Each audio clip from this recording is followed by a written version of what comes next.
pedals, feedback on the new racing machine and quality going works so much better.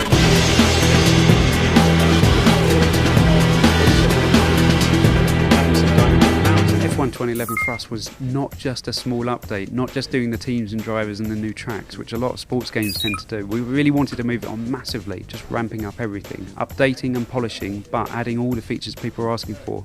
Split screen, cooperative online championship, so you can both drive for Ferrari, you can both drive for McLaren, having 24 cars online, which is almost unheard of for most console races, 16 players online, 8 AI cars. It really brings alive kind of playing online championships now.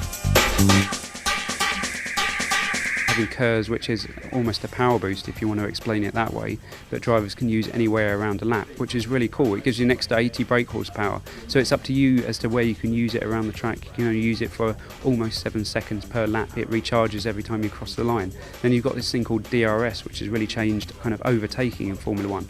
You can use the DRS, which is adjusting the angle of the rear wing to go basically at a higher speed or have more downforce anywhere you want during practice and qualifying.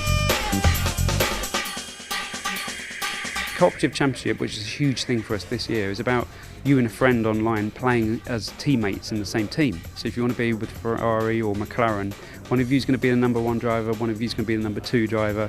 You're kind of working together to try and improve the fortunes of the team through research and development, trying to get new upgrades for the car. So you're working as a pair to kind of win the constructors title for your team. If somebody's going to realise that only one of them is going to win that driver's title, that's when that rivalry happens. We were talking earlier about the fact that Formula 1 is not just about 1 or 3 lap races.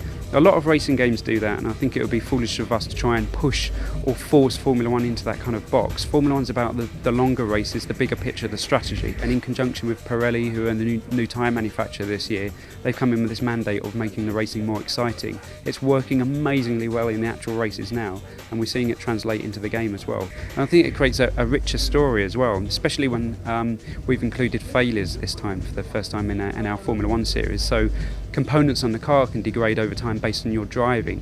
What I really want is the cars to feel precious to players and for tyres to feel precious to players. It just creates that richer story in races now.